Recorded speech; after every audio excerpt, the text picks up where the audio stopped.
ज्ञानतिमिरन्धस्य ज्ञानञ्जनशलाकया चाक्षुरुन्मिलितं येन तस्मै श्रीगुरवे नमः। नामश्रेष्ठं मनुमापि सच्चिपुत्रम् अत्र स्वरूपं रूपं तस्याग्रजमरूपुरीं मातुरीं गोष्ठावतीम् राधाकुण्डं गिरिवरं महो राधिकमथावसं प्राप्तो यस्या प्रतितकृपाया श्रीगुरुं तं नतोऽस्मि। वाञ्छाकल्पतरुभ्यश्च कृपासिन्धुभ्यैव च पतितानं पावनेभ्यो वैष्णवेभ्यो नमो नमः। निखिलाश्रुतिमौलिरत्नमालद्युति निराजितपदपङ्कजन्त आजिमुक्तकुलैरुपश्यामनं परितस्तं हरिनाम संश्रयामि। अनारपितचरीं चिरात्करुणयावतीर्णाकलहं समार्पयितुमुन्नतज्वलराशं सुभक्तिश्रियम् हरिपुरता सुन्दरद्युतिकदम्बसन्दीपितः सदा हृदये कन्दरे स्फुरतो वसचिनन्दनः अजानुलम्बिता भुजो कनकावदातु सङ्कीर्तनैकपितरो कमलायतक्षं विश्वम्भरो दयावरो जुगधर्मपालो वन्दे जगत्प्रियकरो करुणावतारो लादिनि शक्तिस्वरूपाय गौरङ्गसुहृदाय च भक्तशक्तिप्रदनाय गदाधर नमस्तुते। हे कृष्णकरुणा सिन्धो दीनबन्धो जगत्पते गोपेशा गोपिकान्त राधाकान्त नमस्तुते। राधे वृन्दवनादिशेखरुणमृतवाहिनि कृपया निजपादब्जादस्यन्मह्यं प्रदीयतम्। भक्त्या विहीनाय अपराधलक्षये क्षिप्तश्चाकमादितरङ्गमाध्ये कृपामयि त्वं शरणं प्रपन्नं वृन्दे नमस्ते चरणारविन्दम् वृन्दे नमस्ते चरणारविन्दम्। स्वस्त्यस्तु विश्वास्य खलु प्रसीदतं ध्यायन्तु भूतानि शिवन्मितो धिया मनश्च भद्रं भजताददुक्षये अवेशितं नुमतिरपि हैतुकी। श्री सच्चिनंदन गौर हरि की जय। श्री हरिनाम प्रभु की जय। समवेत भक्त वृंद की जय। गौर प्रेमानंद हरि हरि बोल। Bueno, bienvenidos a todos, aquellos que se acaban de conectar. Pranam. Muchas gracias por su presencia, como siempre, por su atención, por su disposición a escuchar, estar presentes y a contribuir desde diferentes lugares, sea con preguntas, sea con comentarios, con compartir, con silencio. Todo es, todo es un acto de presencia si la intención está allí. Así que muchas gracias por todo. Aquí me encuentro todavía en el Nanda Ashram, Carolina del Norte, en Estados Unidos, durante algunas semanas más, aunque entre medio habrán algunos viajes a otras partes del país.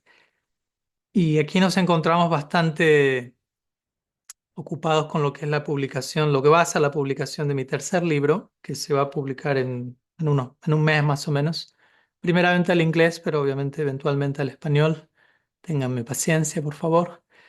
Y el título de la obra es Evolución en Amor Divino. ¿Mm? Y el subtítulo tengo que ver cómo lo traduzco exactamente al español, pero algo así como el eterno devenir de Dios, el alma y la materia, o la eterna expansión de Dios, el alma y la materia, algo a lo largo de esas líneas. Así que se me ocurrió comenzar nuestros encuentros, al menos de aquí en adelante durante un tiempo, compartiendo algún extracto del libro, obviamente al español, como para ir generando el tráiler, compartir una breve reflexión y luego obviamente vamos a cualquier pregunta, consulta, tema que hoy quieran presentar, explorar. Veo que hay una pregunta enviada en el chat por Lourdes y obviamente, como digo, quien quiera enviar otra pregunta, otro tema, algo que deseen explorar más en detalle sobre lo que quieren escuchar, alguna elaboración, levanten su mano digital o envíen un mensaje de texto. Bueno, voy a compartir un pequeño extracto. Si no me falla la memoria, no tengo el referente de qué capítulo del libro es esto, pero me parece que es de una sección donde hablo de la naturaleza del amor divino, como una realidad en constante expansión, en constante evolución, que es el tema central del libro. ¿Mm?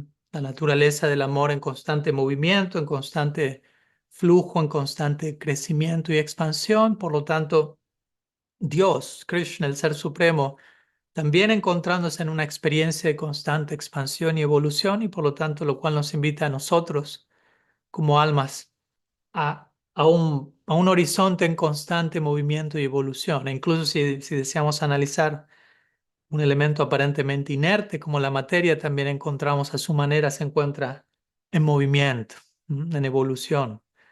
Por lo tanto, la intención del libro es crear un poco esta noción de concebirlo todo como algo en movimiento, como algo que nos invita a una perpetua expansión, más que a estoy en el punto A, tengo que llegar al punto B, una vez que llegué allí, game over, se terminó, ¿no? Sino siempre hay un nuevo despliegue, por decirlo así.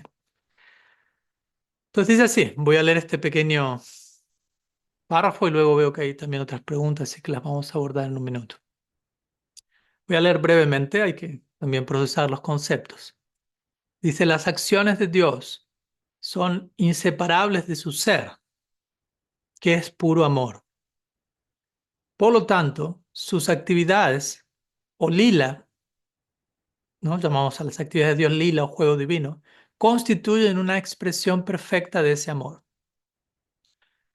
El amor no tiene un propósito, el amor es el propósito mismo. El amor es el propósito del propósito. Por eso el juego divino o lila no está orientado a un fin, como suele estarlo la actividad humana. ¿Mm? Nosotros actuamos para satisfacer una necesidad o alcanzar un objetivo, mientras que el dulce absoluto actúa cuando actúa como lila, no por placer, sino desde el placer. Su juego no es un medio para un fin, sino el movimiento natural del amor infinito desbordándose en su expresión. Bueno, me detengo ahí, hay mucho más para compartir, pero algunas palabras sobre esta noción de lila, o juego divino, que es otra manera de referirnos eh, a la acción de Dios. Cuando el Ser Supremo actúa, es una acción celebratoria, como lo llamaríamos a veces. Actúa debido al rebalsamiento interno, que lo lleva a moverse, que lo lleva a celebrar la existencia. Debido a su ser, que es amor. No todas las tradiciones místicas enseñan Dios es amor. No solamente nuestra tradición, todas las tradiciones. Entonces, si Dios es amor, su ser es amor, su nombre es amor, su forma es amor, sus acciones son amor, sus cualidades son amor. En sánscrito nos referimos a todo esto como Nama, Rupa, Guna, Lila. Nama, el nombre, Rupa, la forma, Guna, los atributos y Lila, sus acciones, su juego divino. Todo eso está compuesto de amor, lo cual es difícil de entender, ¿no? Generalmente a veces pensamos Dios es amoroso o tiene amor. Y obviamente tampoco quiero aquí generar una guerra gramatical.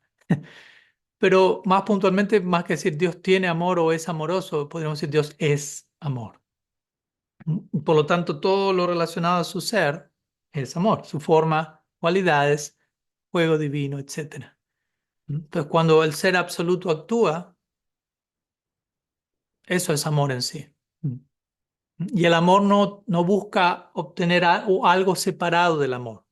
¿Me explico? El amor busca solamente más amor. En ese sentido, el amor no tiene un propósito, ¿no? El amor no busca algo separado de lo que ya es, sino más de lo que ya es. Entonces, el amor no busca un propósito separado a una mayor expansión de ese mismo amor, ese mismo, entre comillas, que siempre se mantiene creciendo. Hasta un punto lo podemos llamar el mismo. Y creo que es importante entender esto. No es solamente un concepto intelectual, sino estamos participando, intentando participar en Bhakti, esta escuela que habla del amor por Dios. Entonces, es importante entender qué es el amor, cuál es la naturaleza del amor, cuál es, entre comillas, el propósito del amor, que es el amor en pos del amor mismo, de manera que podamos orientar nuestra vida y nuestra práctica desde un lugar cada vez más, valga la redundancia, amoroso. En un comienzo quizás nuestra práctica espiritual puede ser un poco más ah, transaccional, digámoslo así. Yo hago esto para obtener esto, que es diferente a lo que estoy haciendo. Krishna lo reconoce en el Bhagavad Gita. ¿Mm? Él dice, Artha Jignasura Artharti Jnani, ¿no? Cuatro tipos de personas se acercan a mí: el afligido que quiere dejar de sufrir, el que busca riqueza, que no las tiene y que quiere tenerlas, el que quiere conocimiento, que no lo tiene y que quiere tenerlo. Entonces, en otras palabras, él reconoce, muchas personas se acercan a mí desde un lugar buscando algo diferente del acercamiento en sí mismo. Y Krishna no condena nada de eso. Nos acepta, nos da la bienvenida a todos, pero al mismo tiempo muestra que hay niveles de acercamiento al absoluto. En un comienzo podemos acercarnos con una percepción aún separatista, con una noción más, me falta esto y necesito esto para mí. Y voy donde Dios para ser provisto de ello. Mm. Eventualmente comienzo a realizar, no, ¿cómo me puedo ofrecer más y más amorosamente al Ser Supremo, que es amor? ¿No? Cuando entro en contacto con la realidad y la naturaleza del amor, no deseo nada más, porque no hay nada más parte del amor. Lo único que existe por encima del amor, por decirlo así, por encima, es más amor. ¿Mm? Una constante expansión y evolución del amor. Por eso en nuestra tradición, cuando hablamos de Bhakti, explicamos el Bhakti, Bhaktya Sanjataya Bhaktya. El Bhakti proviene del Bhakti y el Bhakti conduce a más Bhakti. ¿Mm? La fuente del amor es el amor y la meta del amor es el amor. ¿Mm? Si hubiese otra meta, esa meta sería la meta suprema. Si hubiese otra meta por encima del amor. Si el amor fuese un medio para otra meta diferente, esa otra meta sería la verdadera meta. Pero las escrituras establecen la meta de la vida es el amor divino. Panchama Prema Purushartha. ¿Mm? La meta última de la vida, por encima de otras metas que a corto o mediano plazo podemos tener. ¿Mm? En sánscrito se describen como Dharma, Artha, Kama y Moksha, ¿no? Volvernos seres humanos civilizados, piadosos, desarrollarnos financieramente, tener una estabilidad económica, experimentar placer a nivel físico, mental, intelectual, emocional, y y no sufrir, erradicar el sufrimiento, moksha. Todo eso en un sentido son metas reconocidas en las escrituras, ¿no? Que tienen cierto alcance, pero no son reconocidas como una meta que tiene el alcance final, pleno. No es que solamente por ser un ser humano piadoso en la sociedad alcanzo absoluta satisfacción. No por, de vuelta, por desarrollarme económicamente alcanzo plena satisfacción. Muchas veces, si no estoy bien situado, eso se vuelve algo insaciable, en donde nunca es suficiente. ¿Mm? Por eso el Srimad Bhattan dice, Savai pum samparo dharmo yato bhaktiradokshaye haitukiya pratihata jayatma suprasidati. ¿Mm? Dice, aquello que puede dar satisfacción plena al alma, jayatma suprasidati, es haituki bhakti, devoción, amor, que es haitukiya pratihata, que no tiene una causa aparte de sí misma y que es incontenible e ininterrumpida. Cuando entiendo cómo puedo amar de manera continua e ininterrumpida, mm, ahí puedo, ahí puedo alcanzar suprasiddhati, plena satisfacción. ¿Por qué? Porque este bhakti es Sabai punsam parodharmo yato bhaktirahait. Es el deber supremo del alma, la función natural, el potencial último del ser. ¿Mm? Así que, en fin, no me quiero sobreextender, pero bueno, cada una de estas líneas son tentadoras e invitan a una reflexión en alguna medida al menos. Así que un pequeño tráiler de lo que vamos a estar hablando más en detalle en este libro que vamos a estar publicando en un mes o algo. Y dicho eso, veo que hay algunas preguntas enviadas por texto en el chat y también Mayra está levantando su mano, así que voy a honrar el orden cronológico en el que fueron enviadas, comenzando con la primera pregunta de Lourdes, luego pasando a la mano alzada digital de Omaira y luego hay una pregunta de Vaishnava. Y obviamente si alguien tiene alguna otra pregunta, siéntanse libres de levantar su mano digital o enviarla por escrito y esperamos que el tiempo nos acompañe al respecto. Bueno, entonces yendo a Colombia, Omaira, perdón, Lourdes tiene una pregunta, Omaira también está en Colombia. Dice, ¿cómo podemos equilibrar ser vulnerables desde nuestra tradición y serlo también con los demás y con el mundo? ¿Mm? Ujú. Ok, gracias por la pregunta, la cual nos invita a sumergirnos por un momento en el tema de la vulnerabilidad. ¿Mm? Un tema importante, un tema crucial, un tema que nunca debemos dar por sentado y que nos invita a, en breves palabras, ¿qué es vulnerabilidad o qué no es vulnerabilidad? ¿No? Como trato de explicar en el capítulo de personalismo radical, capítulo entero dedicado a la vulnerabilidad. Y allí hablábamos, vulnerabilidad no es debilidad. ¿Mm? Siempre y cuando expresemos la vulnerabilidad desde un lugar saludable, sano, obviamente, ¿no? Con criterio, con discernimiento, con límites, por decirlo así, ¿no? Yo tampoco me puedo desnudar internamente, emocionalmente y mostrar en toda mi fragilidad ante alguien que no sabe cómo honrar eso, básicamente. ¿Mm? Entonces, la vulnerabilidad debe ser aplicada, expresada con discernimiento. ¿Mm?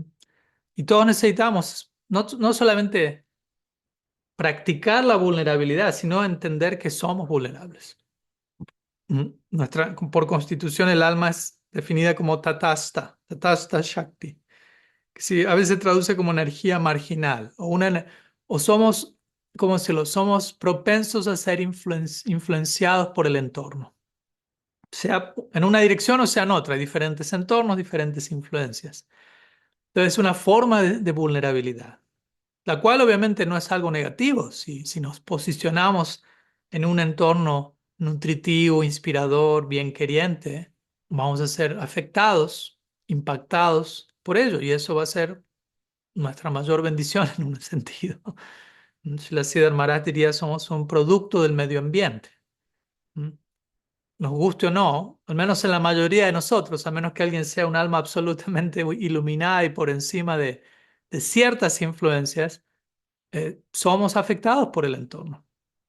No por demonizar el entorno, simplemente por reconocer dónde nos encontramos y desde ese lugar tratar de asegurar un entorno lo más favorable posible, para lo que queremos alcanzar en nuestra vida. Entonces, ser vulnerables implica reconocer eso. En nuestra tradición Gaudiya Vaishnava es una idea muy importante. Dios mismo es vulnerable, ¿m? Interesantemente, desde otro lugar, obviamente, pero es vulnerable, es afectado por el amor. Si estudiamos la vida y obra de Sri Chaitanya, él es Krishna mismo, Dios mismo, en el humor de saborear la experiencia de Srimati Radharani en su corazón. Y eso lo vuelve tan vulnerable, de vuelta en el buen sentido de la palabra. Él se vuelve tan afectado por diferentes emociones, diferentes sentimientos. Vulnerabilidad puede ser traducido como exposición emocional. ¿Mm? Quedamos expuestos a ciertas emociones. De vuelta, no es algo malo.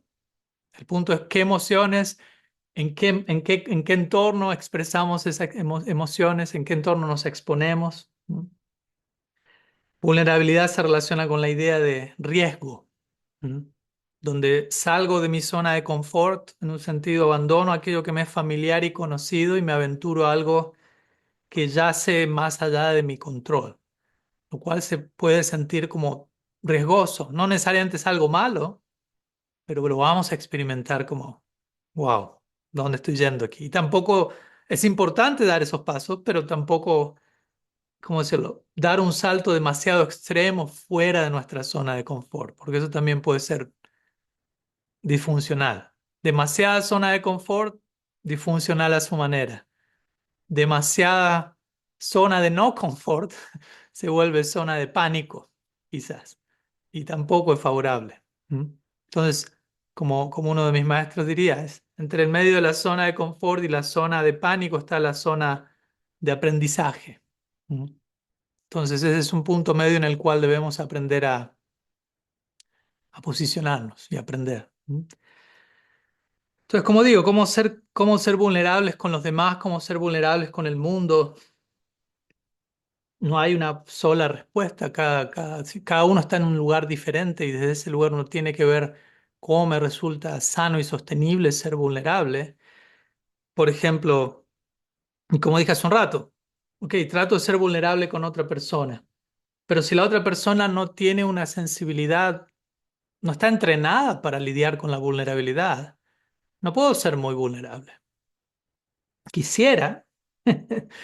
Pero si la otra persona en el momento que soy vulnerable termina volviéndose alguien que me abusa, que termina despreciando la vulnerabilidad, incluso a veces sin mala intención, pero no sabe qué hacer, porque de vuelta es algo inquietante si uno no está entrenado en esa área. Imagínense esta situación, uno va caminando por la calle, ya alguien se nos acerca y nos dice, disculpe, sí, no querría abrirle plenamente mi corazón a usted en este momento.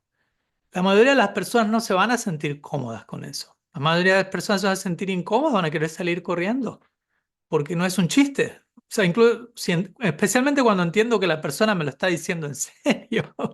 ¿No? Si pienso en principio quizás pienso, puede ser una broma, alguien está filmando con una cámara. Me siento relativamente incómodo con eso. Ahora, si entiendo que en realidad va en serio, ahí me siento más incómodo probablemente. Me siento más atemorizado porque probablemente, no probablemente, de seguro, el yo exponerme al otro abriendo su corazón es una forma es un espejo que refleja de regreso dónde estoy yo en mi propia exposición, dónde estoy yo en mi conexión con mi corazón. Entonces, verdadera vulnerabilidad, si yo trato de ser vulnerable con el otro, para el otro recibir mi vulnerabilidad, el otro tiene que ser vulnerable también. No puede haber una sola parte que es vulnerable y la otra parte es invulnerable al recibir la vulnerabilidad del otro. La vulnerabilidad requiere vulnerabilidad. ¿Me explico? Entonces, si yo quiero abrir mi corazón por completo, mostrarme mi transparencia, fragilidad, dudas, lo que fuere, que para el otro realmente honrar eso, recibirlo, conectar, ser empático, dar una experiencia de presencia, la otra persona tiene que hacer lo mismo. Y de vuelta, no todo el mundo está listo para hacer eso o preparado, dispuesto. Y con esto no condeno a nadie, simplemente digo, eh, no todo el mundo. Y aquellos que están preparados o listos, hay niveles de todo eso también. ¿Mm? Entonces también uno tiene sentido que uno a la hora de exponerse, de revelar su mente, como diríamos a veces en nuestra tradición, de abrir nuestro corazón, de ser vulnerables, tiene sentido que uno también lo haga gradualmente. ¿Mm? Que uno gradualmente sea vulnerable y vea cuál es el feedback que viene del otro lado. Y en la medida que veo que sí, hay reconocimiento, estoy siendo visto, estoy siendo reconocido, escuchado, aceptado, comprendido, acompañado, ok, eso me inspira a volverme quizás más vulnerable, más transparente, más honesto. Es un proceso gradual, ¿no? Tenemos que cuidarnos de no cometer el error de forzar la vulnerabilidad en el otro, ¿no? De imponer que el otro sea transparente, se abra, confíe en mí. Eso es una forma sutil de abuso, ¿no? Incluso si yo en este encuentro les diría a ustedes, bueno, bienvenidos todos aquí. Y como ustedes saben, estamos en un espacio seguro, así que ábranse por completo. Sutilmente es una forma de abuso y manipulación, porque yo les estoy diciendo a ustedes están en un espacio seguro, pero ustedes son los que deciden si están en un espacio seguro o no. Yo no puedo decidir por ustedes, yo no les puedo garantizar este es un espacio seguro. O sea, idealmente ojalá que sí, estamos haciendo el intento, pero al final del día es uno el que en base a su experiencia decide, ¿es seguro, es no seguro? ¿Cómo respondo a eso? ¿Mm? Y, y obviamente uno puede percibir que hay inseguridad en un lugar que quizás es seguro, pero aún así si yo percibo inseguridad y quizás es algo que yo tengo que resolver, ok, no hay problema, pero uno tiene que honrar eso también. Yo no puedo forzarlo a usted. No, no, en realidad es un espacio seguro. Si usted no percibe que es seguro, es su problema. Así que no tiene nada que ver con nosotros. Usted no pertenece a este espacio. Vuelva cuando lo sienta seguro. No, no es así tampoco, ¿no? Es acompañar a cada cual en su proceso. ¿No? No me siento seguro, no me siento seguro, cómo me siento seguro. Pero también no cerrarnos por completo, porque también ese es el extremo. Y entiendo y trato de ser considerado al decir todo esto. Muchos de nosotros hemos pasado por situaciones de trauma, abuso, traición, tantas cosas en la vida. Y no digo esto para uno sobreidentificarse como una víctima, ¿m? Porque también uno puede quedar allí por siempre y eso se vuelve mi identidad y no es saludable. El otro día hablábamos con unos amigos de esta secuencia en donde, ok, quizás alguien fue una víctima de abuso y uno puede reconocer eso, no estoy diciendo que no, pero gradualmente puede pasar de víctimas a sobreviviente, ¿no? Y de sobreviviente, si uno atraviesa eso, puede volverse un héroe o una heroína. El otro día estaba viendo un documental de uno de estos clásicos documentales del Holocausto, estas historias de vida y una leyenda, un libro de una amiga que me envió de su abuela y de su madre también siendo sobreviviente del Holocausto. Y en un sentido uno puede ver esa secuencia. Víctimas, sin duda, sobrevivientes, sin duda, héroes, sin duda. No, no necesariamente digo que todas las personas atraviesan esa secuencia, pero yo diría que idealmente es un lugar para ir ahí. Entonces, para mí vulnerabilidad tiene que ver con eso. Ok, puedo ser víctima, ser vulnerable implica también quizás reconocer eso, pasar al plano de supervivencia. Ok, he sobrevivido ese abuso, esa situación, lo que fuere, sigo adelante. Y ojalá si sigo adelante sin resentimiento, sin amargura, sin cynicismo.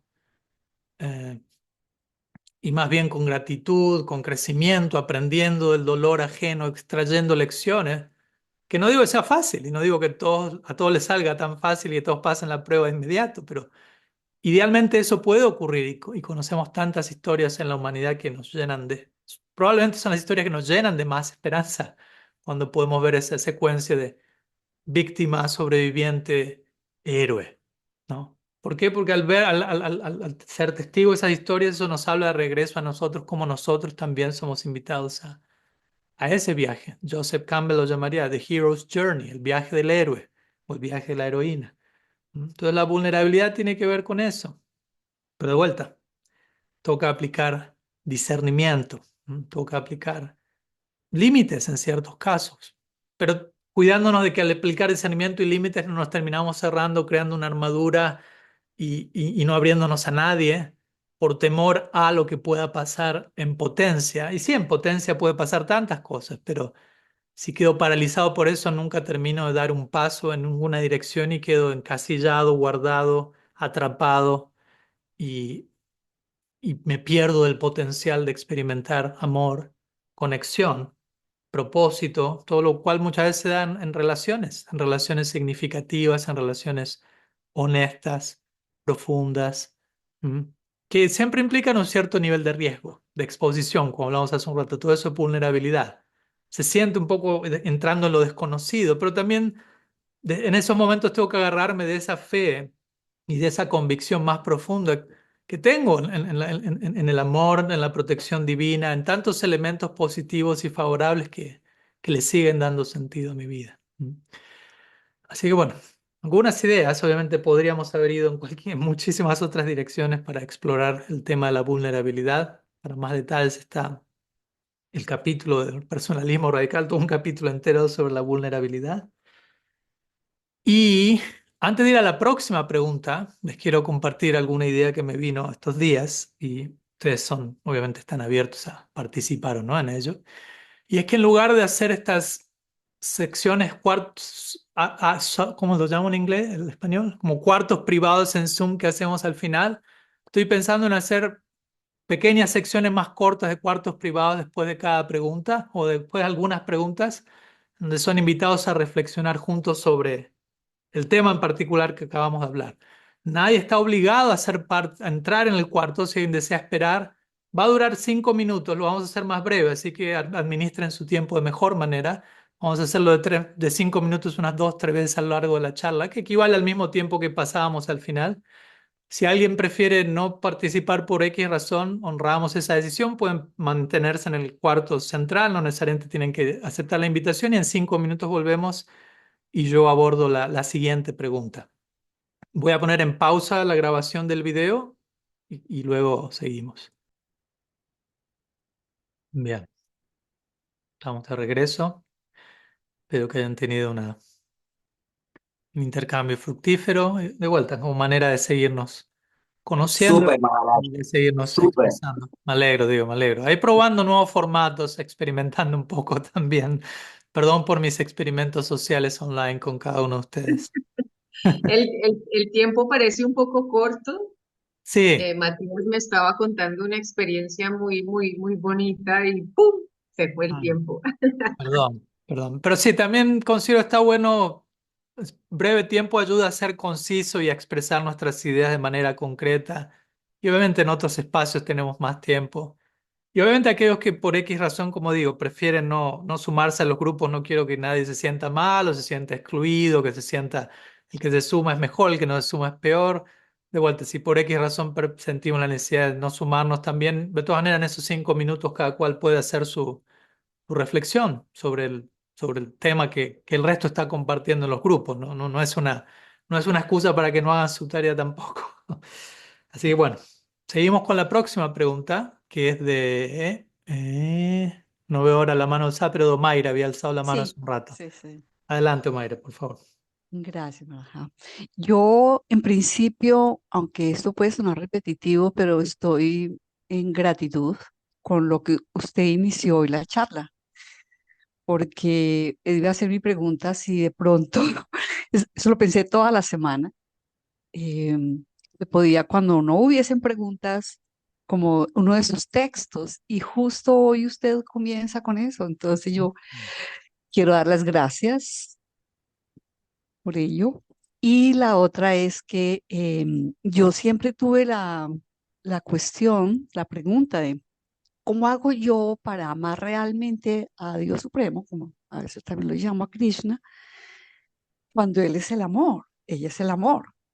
¿Cómo hago para de verdad, que eso sea de verdad? Eso puede sonar muy pueril, pero ¿cómo hago para de verdad entrar en amor divino, Mm, ¿cierto? Si Él es el amor mismo, mm, ella es el amor mismo. mm, ¿Cómo hago para mantenerme ahí? Esa es otra pregunta. Pueden haber mm, muchas respuestas, pero desde la conciencia, ¿cómo hago para expandirlo? ¿Cómo hago para no jugar solo a estar pidiendo, sino que sea realmente amor divino? Y parece que esa va a ser la respuesta del libro. Entonces, Hay que leerlo. No voy a hacer sí, el spoiler como... no, no, pero muchas gracias. Y mi pregunta era esa, Mm, la semana. Entonces, primero, mm. vuelvo, permítame recapitular, agradecer. Segundo, gracias por la respuesta. Y tercero, ¿cómo hago para mantenerme allí? Muy simple, pero muy fuerte en la Mm, semana.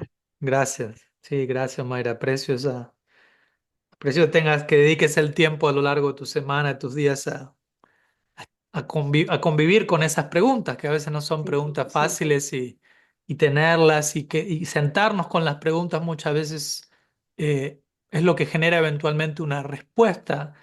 Aunque también cuando hablamos de respuesta, y por eso dices entre comillas, siempre hay una nueva dimensión para las respuestas, ¿no? Siempre hay un nuevo nivel de profundidad de las mismas respuestas que siempre escuchamos, que Dios es amor. Lo escuchamos todos durante años, pero hay infinitos niveles de qué significa eso, ¿no? Entonces, bueno, por un lado agradezco tu apreciación y me pone feliz saber que estuviste durante la semana no luchando en el mal sentido de la palabra, pero luchando con esa pregunta, conviviendo con la pregunta, de alguna manera lo que hoy surgió la inspiración de leer algo que de alguna manera está relacionado con eso. No estaba al tanto, no tengo informantes allá en Cali diciéndome, Mayra está pensando en esto, así que lea de eso. Y sí, está todo relacionado, ¿no? ¿Cómo amar entonces de verdad a un Dios que es amor, que está hecho de amor? Es una manera interesante de plantearnos, ¿no? Ahí eso muestra también una preocupación, un interés de realmente relacionarme con esa persona, pero saber desde qué lugar para que realmente el vínculo sea lo que tiene que ser. ¿No? Si Krishna, si el Ser Supremo es amor, está hecho de amor, que quizás la pregunta es, ¿cómo me acerco a alguien así? ¿No? ¿Qué tengo para ofrecerle? Uno puede hasta sentirse desanimado, que no es la idea, obviamente, ¿no? Y trato de dejarlo en claro en el libro, ¿no? La idea no es que uno lea ese libro y se sienta más desanimado de lo que estaba antes de leer el libro, ¿no? Pero justamente el hecho de que el Ser Supremo está hecho de amor implica que Él ya siente amor por todos nosotros, que es un punto importante, ¿no? Porque uno dice, oye, ¿cómo me acerco a alguien hecho de amor? ¿Qué le voy a presentar? Y uno puede sentirse intimidado ante alguien que está hecho de amor y que por el hecho de estar hecho de amor nos ve a cada uno de nosotros a través de los ojos de ese amor. Entonces, cada uno de nosotros somos vistos, este es el concepto de darshan en sánscrito. Darshan significa ver, pero también significa ser visto.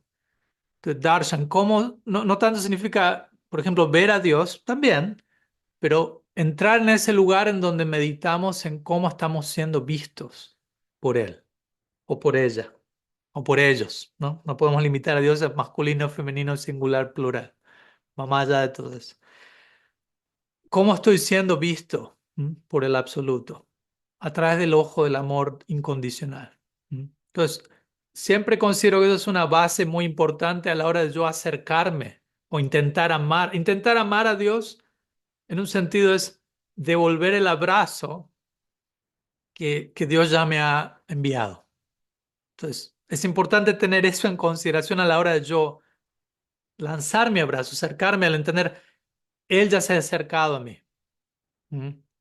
Igual te digo él, podría decir ella, ellos, pero te usan una palabra, pero mantengan esa apertura. ¿Mm? Entonces yo creo que eso es muy importante por empezar. ¿Cómo me acerco a Dios? ¿Por qué no empezar cómo Él se está acercando a mí? ¿Cómo se intenta acercar en el día a día? ¿Cómo se supone que debo sentir por Él? ¿Por qué no empezar por cómo Él siente por mí?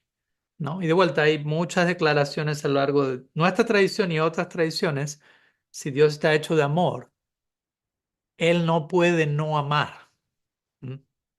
Porque Él está hecho de eso. Me explico, Él no puede ir en contra de su naturaleza todo amorosa, omniamorosa. Les hablamos de Dios como omnipotente, omnipresente, omnisciente, y nos olvidamos del omni más importante, ¿no? Omniamoroso. ¿Mm? Lo ama todo. Entonces, para mí es un punto de partida muy importante que pone en contexto cómo nosotros acercarnos al Ser Supremo. Entendiendo que ya está eso establecido. Él ya se acercó a nosotros desde tiempo sin inicio, Él nos ama y nos ha aceptado plenamente. Sobre esa base me acerco. Si esa base no está, el acercamiento a lo divino puede ser aterrador en algunos casos. Si no tengo la base de entender Dios está hecho de amor, ya me ama, me aceptó por completo, puedo quedar petrificado ante qué hago ahora, por dónde empiezo, como si yo tuviese que dar el puntapié inicial en la relación. ¿Me explico? A veces incluso en este mundo, ¿no? Si uno está buscando una relación con alguien y a uno le toca tomar la iniciativa en la relación, uno se puede sentir intimidado, nervioso. ¿Qué será? ¿Cómo va a responder la otra persona? ¿Será que me va a aceptar? ¿Será que soy rechazado? ¿Qué decir si eso mismo lo aplicamos al Ser Supremo y cae en mis hombros la responsabilidad de dar el puntapié inicial? Eso puede ser abrumante. Y muchas veces no tomamos ninguna iniciativa porque quedamos aterrorizados o la damos desde un lugar muy eh, temeroso, con pánico, ¿qué será? ¿Se enojará? ¿Me condenará? ¿Fallaré? Pero si parto de esta idea, estoy siendo plenamente aceptado. Ya estás siendo amado por Dios. La meta de la vida no es ser amado por Dios. La meta de la vida es amar a Dios. La meta de la vida es devolver el abrazo que Él ya te ha enviado. ¿Mm? Entonces, perdón si insisto mucho en este punto, pero siento que es crucial, ¿no? Tener eso como cimiento, como punto de partida preliminar, antes de cómo amo a Dios. Y como digo, sobre esa base entendemos, sí, Dios es amor, pero no significa que, como dijimos, no es que Él no necesita nada. Las Escrituras escriben a Dios como Atmarama, autosatisfecho, pero él no necesita nada fuera del amor. Pero el amor mismo crea sus propias necesidades en la forma de más amor, como expliqué hace un rato. Aquel que ama realmente entiende no hay límite para el amor. Entonces el amor genera su propia necesidad, el amor genera su propia sed o apetito, el ejemplo que queramos usar, de más de eso mismo, no de otra cosa diferente. Aquel que aprendió a amar entiende esto lo es todo, esta es la meta de la vida y todo lo demás es visto en esos términos. Y en ese sentido uno alcanza paz, satisfacción, pero interesantemente se experimenta un tipo de insatisfacción divina, si queremos usar esa expresión, en la forma de más, ¿no? Se puede amar más, se puede dar más, se puede servir más. Y eso lo lleva a uno a una vida eterna en constante expansión de amor. Entonces, sí, Dios es amor, pero no quiere decir que Él está ahí sentado, cómodo, sin moverse. Sí, Dios soy amor, así que no necesito nada, estoy plenamente satisfecho, gracias. No tienes nada que ofrecerme. No, justamente porque es amor, la naturaleza del amor es que siempre busca más amor. Entonces, si yo me acerco ante el Ser Supremo con ese amor, en la pequeña medida incluso que pueda tenerla en este momento, Él es, en las Escrituras, Él es descrito como un mendigo de amor. Imagínense. Y hay muchos versos, no los quiero hoy torturar con muchas citas de las Escrituras, pero hay muchos versos describiendo cómo Krishna reciproca a aquel que se acerca a él incluso de la manera más pequeña. ¿No? Verso en las escrituras Krishna dice, si alguien incluso me ofrece un poco de, no, un poco de agua, una hoja de tulsi, un poco de agua, con sinceridad, yo me vendo a esa persona, dice Krishna. Imagínense. El ser supremo, absoluto, administrador cósmico, ¿no? La persona más grande, importante, ante el amor, él se inclina. Él se vuelve un sirviente del amor. Quien quiera que se acerque a él con una disposición honesta, con el corazón en la mano, Krishna no puede hacer otra cosa más que adorar eso, reverenciar eso. Por eso, interesantemente, en nuestra tradición, Krishna es descrito como un devoto de sus devotos, Mm. un amante de sus amantes, un sirviente de sus sirvientes. Imagínense. De vuelta, es una idea que le da otra, en Argentina al menos dirían una vuelta de tuerca extra. Otra vuelta, otra perspectiva. Bhagavan Bhakta Bhaktimam, dice el Srimad Bhagavatam. Sukadev Goswami define Bhagavan. Bhagavan en general es traducido como un nombre de Dios, que implica aquel que tiene todas las opulencias a plenitud, lo cual nos transmite una idea de mucha grandiosidad. Bhagavan. Wow. Pero él dice Bhagavan, Bhakta Bhaktimam. Bhagavan es el Bhakta de sus Bhaktas. Bhakta significa aquel que tiene Bhakti, un devoto. Entonces, Bhagavan, esta gran persona, ¿quién es? En última instancia, ¿cómo definimos Bhagavan? El devoto de sus devotos. Aquel que se inclina ante el amor. ¿Mm? ¿Mm? Entonces, digo esto en relación a la pregunta, ¿no? ¿Cómo acercarme a alguien que está hecho de amor? Con amor. Porque la naturaleza del amor es de constante necesidad por más amor. Entonces, si yo me acerco intentando satisfacer esa necesidad que el amor mismo genera, con mi corazón en la mano, con mi sinceridad, Krishna va a aceptar eso y va a reciprocar con eso. Yo luego voy a reciprocar con eso y así sucesivamente se da un intercambio de corazones, si se quiere, que no tiene fin, que va escalando, que va ahondando en profundidad, ¿no? Chaitanya Charitamrita diría, ¿no? Krishna aumenta cada vez más en su belleza y amor, y el amor de las gopis de Vrindavan, un ejemplo de los devotos más excelsos de Krishna, aumenta cada vez más. Y cuando aumenta el amor de las gopis, aumenta el amor y la belleza de Krishna. Y cuando aumenta el amor y la belleza de Krishna, aumenta más el amor de las gopis. Y el autor, Krishnadas Kaviraj Goswami, continúa diciendo eso y al final dice, ambos se encuentran en una competencia en donde ninguno de los dos acepta la derrota. ¿No? El amor de ambos sigue aumentando y el amor del otro y el amor del otro y continúa. Es una manera de decirlo, ¿no? Una competencia. No es de un lugar de ego a ver quién gana, sino es de el amor de alguien aumentó, quiere decir el amor de Krishna aumenta y es enviado hacia mí. ¿Qué hago con eso? Eso aumenta mi propio amor y se lo ofrezco a él en servicio de regreso. ¿Qué hace él con eso? Aumenta en él y lo envía de regreso en servicio de su devoto. Y así sucesivamente, ¿no? Eso es lo que para nosotros es la perspectiva eterna del mundo espiritual, ¿no? ¿En qué nos vemos haciendo por siempre? ¿No? Intercambiando amor, creciendo. Pero como digo, aparte de lo que acabo de decir, volviendo por un momento a esta idea base, considero muy importante esta noción preliminar de sabernos ya amados por Krishna. Y si a veces nos cuesta entrar con ese principio del amor, en contacto con ese principio del amor incondicional, sentir que Dios nos ama incondicionalmente, muchas veces vamos a tener un vislumbre de eso entrando en contacto con aquellos que representan la voluntad divina en este mundo y que nos aceptan incondicionalmente, que no nos juzgan, que no nos ponen en cajas, que, como volviendo al tema anterior, vulnerabilidad, ¿no? Que nos contemplan nuestra vulnerabilidad y nos aceptan y nos inspiran y nos nutren y nos quieren y animan a crecer, no que nos juzgan, que nos abusan, que nos rechazan, etcétera. Entonces muchas veces eh, la experiencia de ser aceptados, y todos la necesitamos, de ser amados incondicionalmente, pueden ir ya sea tras una experiencia divina, de leer los textos sagrados o en contacto con personas que en una medida u en otra puedan transmitirnos esa experiencia. ¿Mm? Así que espero que sume en algo la respuesta, Mayra. Gracias por la pregunta, el compartir, la reflexión, la invitación. Genial. Y ya que tocamos este tema, vamos nuevamente por unos minutos a nuestro cuarto privado, y donde vamos en este caso a reflexionar durante 5 minutos más en relación a este punto de ¿cuál es nuestra relación? ¿Dónde nos encontramos con esta idea de sabernos amados? ¿No? Aprender, poder entrar en este punto de saberme amado y amarme a mí mismo sanamente sabiéndome amado por Dios, ¿no?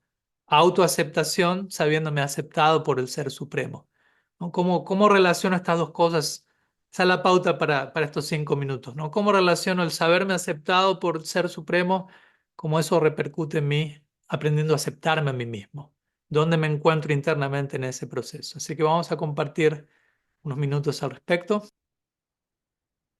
Ok, estamos de regreso nuevamente. Espero hayan tenido un compartir dinámico, profundo, dentro de lo que se puede dar en 5 minutos, obviamente. Pero sí, todo puede pasar en un momento. En el Bhagavatam se dice un instante de buena asociación puede otorgar toda perfección. Así que 5 minutos es bastante tiempo.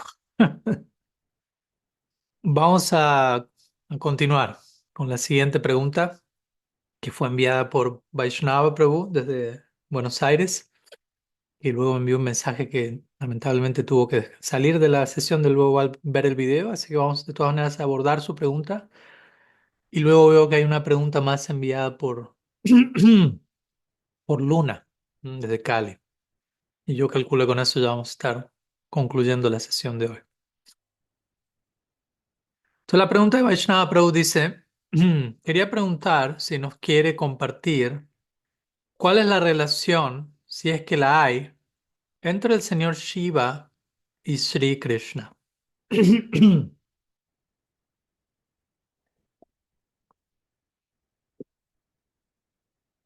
Pues, ¿cuál es la relación entre Shiva y Krishna? Si es que la hay. Obviamente que la hay. uno de los nombres de Krishna es Mukhya Sambandha. Mukhya Sambandha significa aquel con quien todo tiene su relación principal. En otras palabras, todo está relacionado con Krishna. Por lo tanto, en un sentido, preguntar si hay una relación entre Krishna y Shiva, hay una relación entre Krishna y todo, ¿no? Y sí, entre Shiva también. Pero esto es descrito con este término mukhya, que significa principal, sambandha, que se traduce como relación. Entonces, todo tiene su relación principal con Krishna, con el centro. ¿Mm? El Ser Supremo es el centro. Todo lo que existe, la relación principal que todos tenemos es con el centro divino, supremo. ¿Mm? Y sobre esa base podemos tener otras relaciones. ¿Mm? Si no reconocemos aquello que es el centro, aquella que es nuestra relación principal, nuestra fuente, nuestro centro, estamos descentrados, justamente. Estamos poniendo en el centro algo que no es el centro. Y de vuelta, esto no implica disminuir otras relaciones. Todo lo contrario. Justamente porque quiero a mi mamá tanto, voy a poner a Krishna en el centro. Y voy a quererla a ella en consideración de ese centro, ¿no? Si yo, como se lo destrono a Krishna, e intento forzar a mi madre como el centro de la realidad absoluta, eso no va a ser muy amoroso para mi mamá. Yo creo que va a ser un peso un poco grande sobre sus espaldas. Aunque no sea mi intención, pero si me relaciono con alguien como si ese alguien fuese el centro de la realidad, inconscientemente le estoy poniendo un peso increíble sobre y la relación con el tiempo probablemente se vuelve insostenible porque nadie es el centro de la realidad aparte de Krishna. Entonces, en fin, no me quiero ir de tema, perdón, pero sí quería aclarar el punto de saber reconocer este centro en común, que diferentes tradiciones recibe diferentes nombres, y cómo alrededor de ese centro todo tiene su sambandha, todo tiene su conexión. Por lo tanto, un nombre del Ser Supremo es Moksha Sambandha, aquel en relación con quien todo guarda, todo tiene su principal conexión. Y Shiva, obviamente, quien viene aquí en la pregunta, no es una excepción a esa regla. ¿Mm? Entonces, hay diferentes perspectivas en relación a cuál es la conexión entre Shiva y Krishna, diferentes escuelas de pensamiento, obviamente, ¿no? Así como está el Vaishnavismo, está el Shivaísmo, y el Shivaísmo va a presentar una perspectiva diferente. Dentro de nuestra tradición, Shiva es principalmente visto como, basándonos en la famosa línea de Srimad Bhagavatam, Vaishnavanam Jatha Sambhu. Vaishnavanam Jatha Sambhu. Sambhu es un nombre de Shiva. Entonces, Vaishnavanam Jatha Sambhu significa Shiva es el más grande entre todos los Vaishnavas. ¿Mm? Entonces, él es visto de esa manera. En una ocasión, Sri Chaitanya Mahaprabhu también respondió de esa manera. Alguien le preguntó a él. Y Sri Chaitanya tenía esta costumbre muy interesante de responder a consultas desde un lugar muy simple muchas veces, pero muy, muy obvio, por decirlo así, con una simplicidad y profundidad tal en donde, con sentido común, esa sería la expresión, sentido común, que muchas veces es el menos común de los sentidos, vale la aclaración. ¿No? Que existe algo llamado sentido común, no quiere decir que todo el mundo lo tenga. ¿Mm? Entonces, en una ocasión le preguntaron, ¿quién es superior, Shiva o Krishna? ¿O quién es superior en relación a quién es quién, ¿no? ¿Cuál es la posición, cuál es la relación entre uno y el otro? Y él dijo, bueno, y él señaló a una deidad de Shiva. Y como sabemos, Shiva se encuentra sentado en meditación, en la imagen clásica al menos, ¿no? Y está recibiendo el agua del Ganges en su cabeza. Él recibe el Ganges. Entonces Mahaprabhu dijo, bueno, aquí tenemos a Shiva recibiendo el agua del Ganges. ¿Qué es el agua del Ganges? Es el agua que lava los pies del loto de Krishna. ¿Y qué hace Shiva con esa agua? La pone por encima de su cabeza. Esa fue la respuesta de Mahaprabhu. No, de vuelta, invocando sentido común, ¿no? Si yo pongo sobre mi cabeza el agua que lavó los pies de alguien, es algo que simboliza que yo honro y respeto y pongo a esa persona, pongo los pies de esa persona por encima de mi cabeza. ¿Mm? Estoy en servicio a esa persona. ¿Mm? Entonces, básicamente esa es la idea. Y obviamente Shiva está en constante meditación. ¿Meditando en quién es la pregunta, obviamente? ¿No? Y la respuesta es meditando en el Ser Supremo, en Krishna. ¿Mm? Ahora, obviamente, a esto le debemos agregar otra capa, como venimos hablando hace un momento acerca del amor y cómo Krishna, cómo el Ser Supremo reciproca el amor volviéndose un devoto de sus devotos. Entonces, si hablamos de vuelta, ok, Shiva es Vaishnavanam Jatasambhu, Shiva es el más grande de todos los devotos, pero después describimos, oh, pero Krishna es el devoto de sus devotos.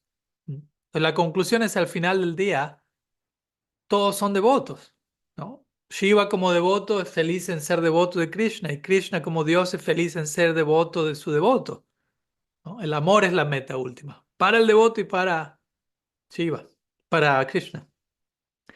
Y hay un verso muy famoso a este respecto, como para concluir la respuesta, pronunciado por Shiva, que le habla a su consorte Parvati. Él dice, Aradhananam sarvesham Vishnor Aradhanam param Dashmat parataram devi tadiyanam samarchanam.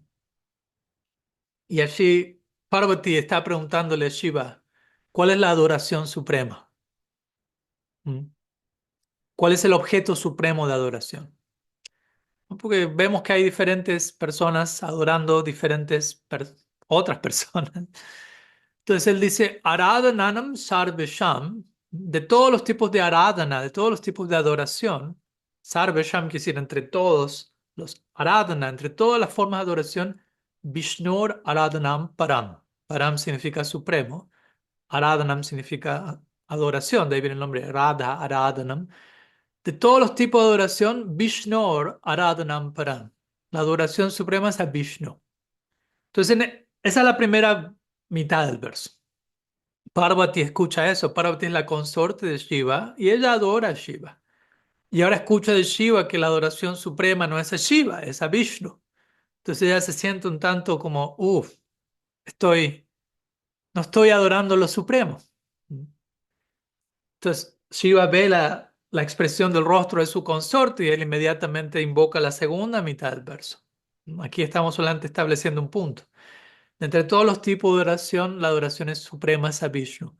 Tashmat Parataram Devi, dice Tashmat. Sin embargo, considerando esto, Devi o Parvati, Parataram significa superior incluso a eso, Tadiyanam Samarchanam. Es la adoración a aquello que es querido a Vishnu. Vishnu es otro nombre de Krishna. ¿Mm? Entonces, así es como Shiva le responde a Parvati.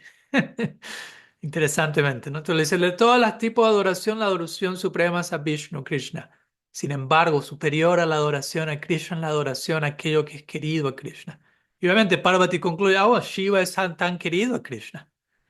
Por lo tanto, estoy ocupada en la adoración suprema. No necesito cambiar el objeto de mi adoración.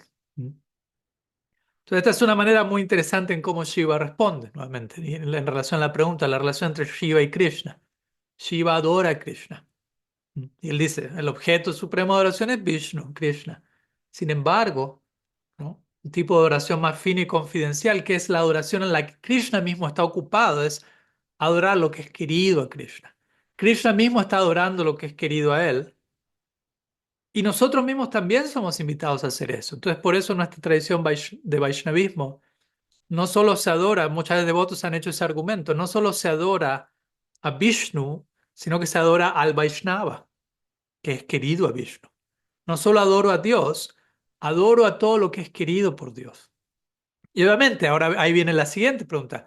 ¿Y qué es querido por Dios? Pues todo. Porque Él está hecho de amor. Y ahí viene el desafío también, ¿no? Pues entonces, amar a Dios se traduce como amarlo todo. Uf, eso está complicado. ¿No? En un comienzo era más fácil. Amo a Dios y ya, me concentro en esa dirección, no tiene mucho que ver cómo me relaciono con el resto de la gente. O después, bueno, amo a Dios y amo a sus devotos, pero a los que no son devotos, a eso no los amo. Pero el punto es que Dios está amando a todos. Y amar a Dios implica amar lo que Él ama. Ese es el tipo de adoración suprema, como acabamos de mencionar en este verso. Entonces la meta de la vida no es amar a Dios, es amarlo todo. Que en última instancia decir Dios es decir todo, ¿no? Porque todo existe, como dijimos hace un rato, en relación con Dios. Todo está orbitando alrededor de este centro en común. Entonces, si yo estoy adorando el centro, naturalmente voy a estar abarcando todo lo que está conectado en ese centro, con ese centro. Yo no puedo amar a Krishna y todo lo que existe en conexión con Krishna lo desprecio. Soy indiferente a eso, ¿no? No tiene sentido. ¿Mm? Entonces, esa es una manera de hablar al respecto, ¿no? En cuanto a la relación de Shiva, ¿mm? y la relación de Krishna. Podríamos decir mucho más, pero aún no nos quedan algunos minutos. Y una pregunta más, por lo que no voy a, en este caso voy a pasar por alto el cuarto privado de compartir y vamos a compartir un cuarto privado con la última pregunta que viene ahora. Como digo, no es que en todas las preguntas vamos a ir a un cuarto privado. Así que pasamos a la siguiente pregunta, que es la última, enviada ah, por Víctor por Luna, en este caso puntualmente desde Cali. Y dice así, en un sentido es una pregunta relacionada a nuestra primera pregunta. Así que es una buena manera de volver a la primera pregunta y hacer, como dicen en inglés, full circle, ¿no? Como hacer un círculo completo y volver al comienzo, pero habiendo abarcado muchas cosas en el camino, ¿no? El tema inicial fue vulnerabilidad, recordemos, presentado por Lourdes.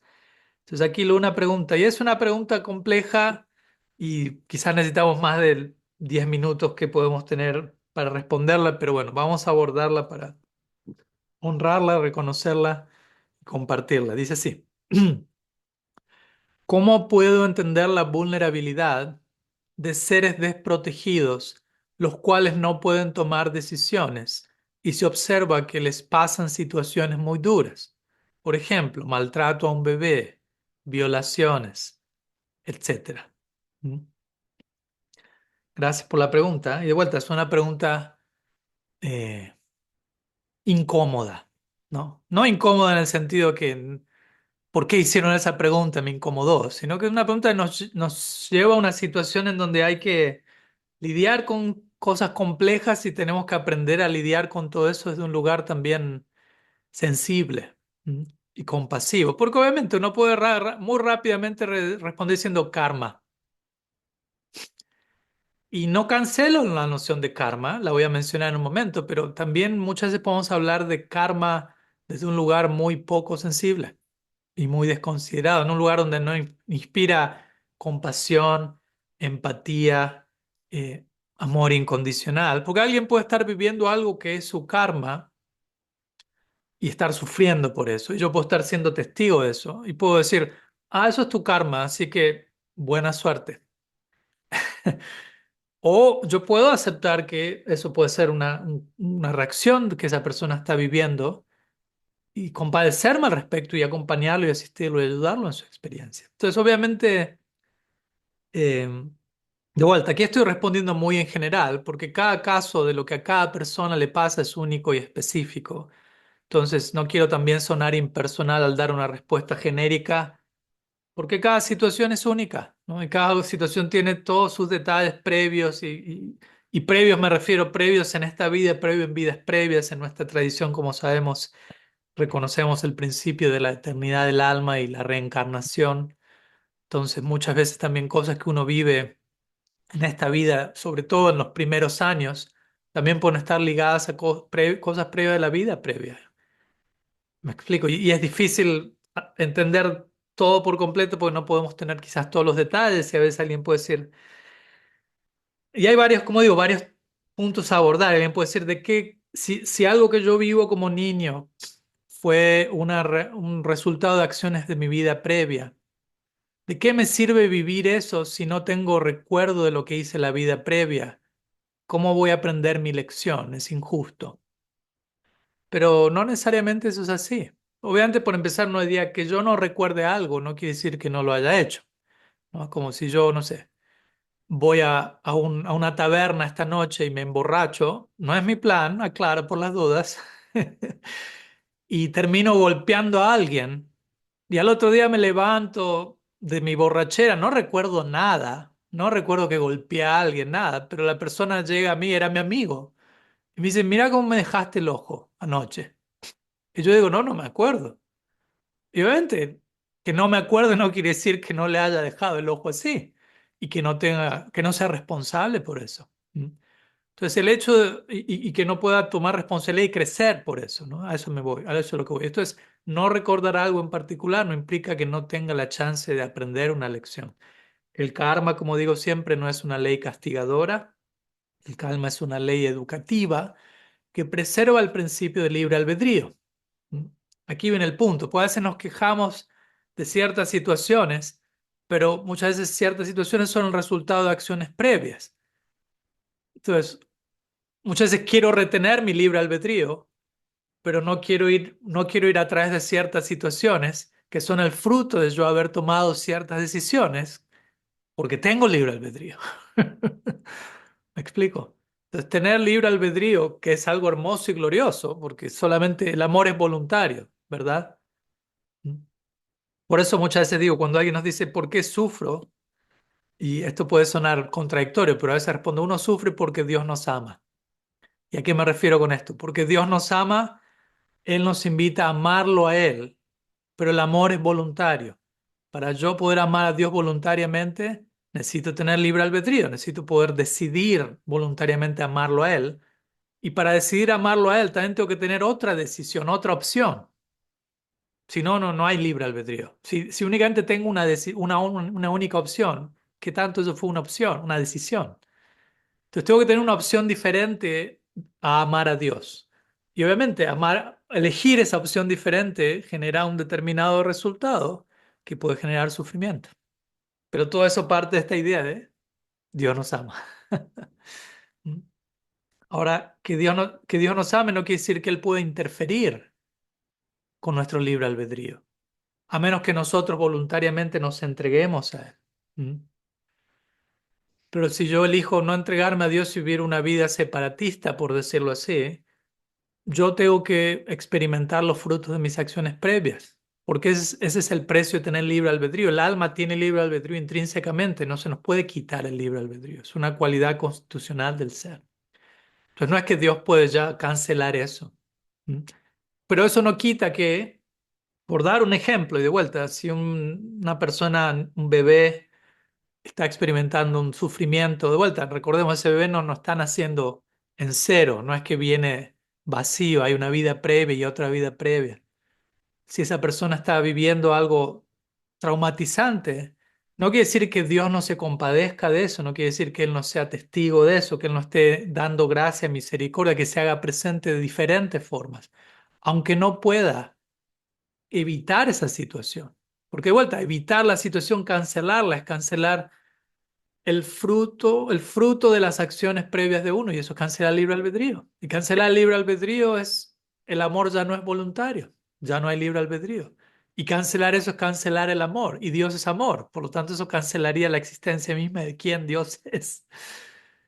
Es un tema complejo, como pueden ver. Pero al final del día yo diría, en esas situaciones, no, se nos invita a ser compasivos. De vuelta, no se nos invita a invocar la idea del karma de un lugar rápido, insensible, eh, y querer ponernos a filosofar y a predicarle a la gente. En momentos así, muchas veces simplemente tenemos que, con esa comprensión básica, entender, sí, hay más de una vida, el alma sigue su viaje, hay algo a aprender aquí, aunque es terrible, aunque es traumatizante, y de vuelta quiero ser sensible porque probablemente muchos de nosotros hemos vivido algo así en carne propia con alguien cercano, y la idea no es ser indiferente a eso. Entonces, cuando somos testigos de algo así, vivir eso como una invitación, ¿m? A compadecernos, a exhibir gracia sin causa, amor incondicional, así como nosotros estando en una situación así, quizás probablemente necesitamos eso. ¿M?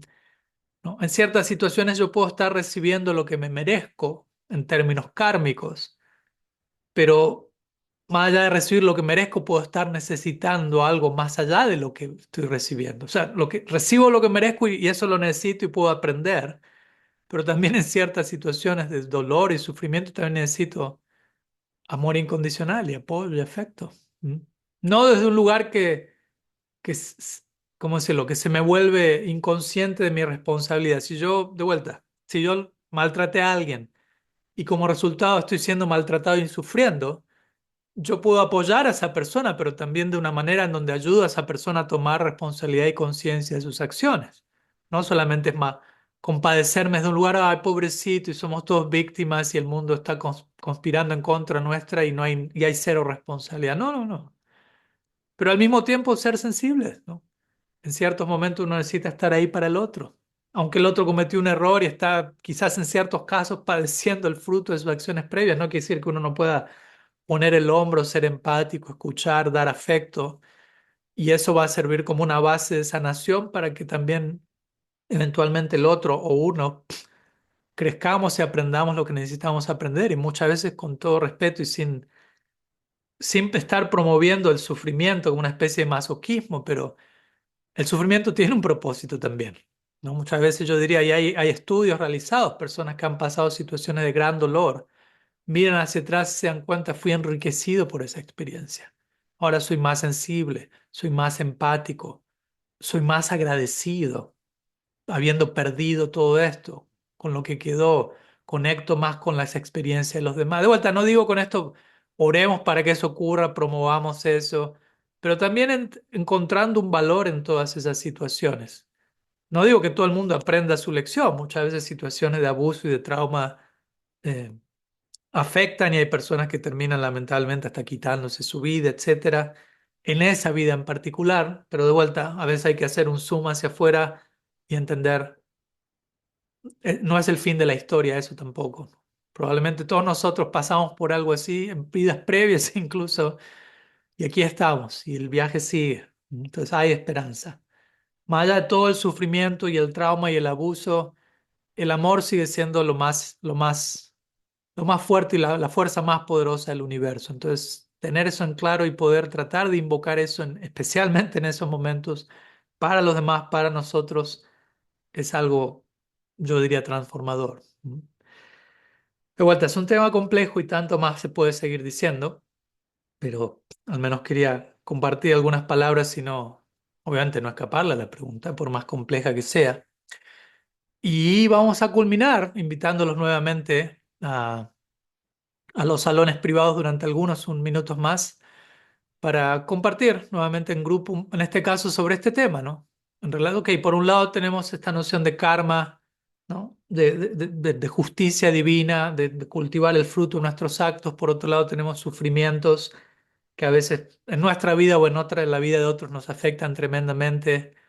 ¿Cómo, cómo conectar con todo eso? De vuelta, desde un lugar que sea sensible, ¿no? Desde un lugar que sea favorable, desde un lugar que sea bendecido, ¿no? Así que vamos a pasar a esos cuartos ahora.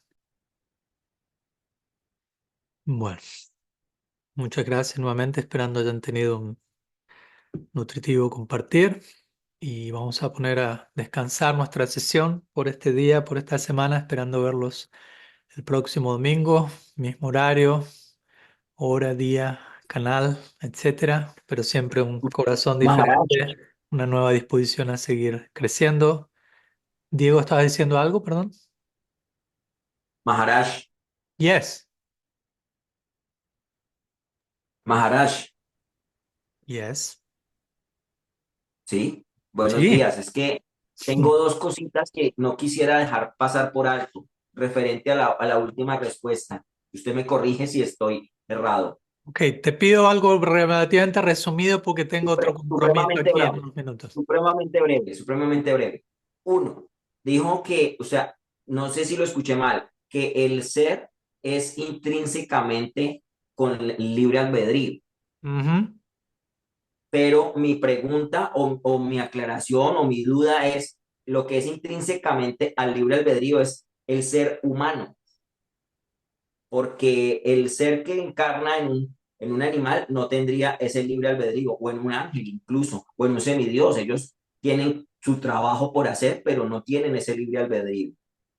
Guardémosla para la semana que viene porque eso te Ok, requiere toda una respuesta. ok, Pero listo. guárdala, guárdala.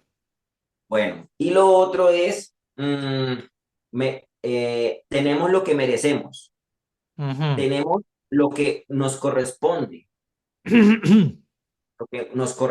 para ser un poco pienso yo, para ser muy empáticos. Me perdona, Maharaj, usted sabe que yo lo hago desde un lugar amoroso cuando hago este tipo de intervenciones. Gracias. Sí, estoy de acuerdo en tenemos lo que merecemos, pero también yo diría que también recibimos cosas más allá de nuestro merecimiento. Ahí viene la conversación y de vuelta. Es un tema largo, podemos dejarlo para la semana próxima también, entre la relación entre justicia y misericordia, ¿no? Porque las dos cosas existen al mismo tiempo, no es que una tiene que anular la otra. Entonces hay justicia, está lo que uno merece, pero también hay cosas que uno recibe que están más allá de lo que uno merece, como hablamos hace un rato, el amor incondicional de Dios. No es que uno hizo algo en algún momento para merecer eso, no es... y hablar de amor en términos de merecimiento cancela la idea misma de amor. Pero, en fin, una conversación más extensa, pero como siempre digo, aprecio tus reflexiones, comentarios y seguimos la semana próxima, que en parte es la idea, que queden cosas ahí latentes para tener esta idea de que la conversación es continua. Así que muchas gracias a todos por su tiempo, por su presencia. Sri Chaitanya Mahaprabhu ki jai, Sri Harinam Prabhu ki jai, Samaveta Bhakta Vrinda ki jai, Gaur Premanand Hari Bol.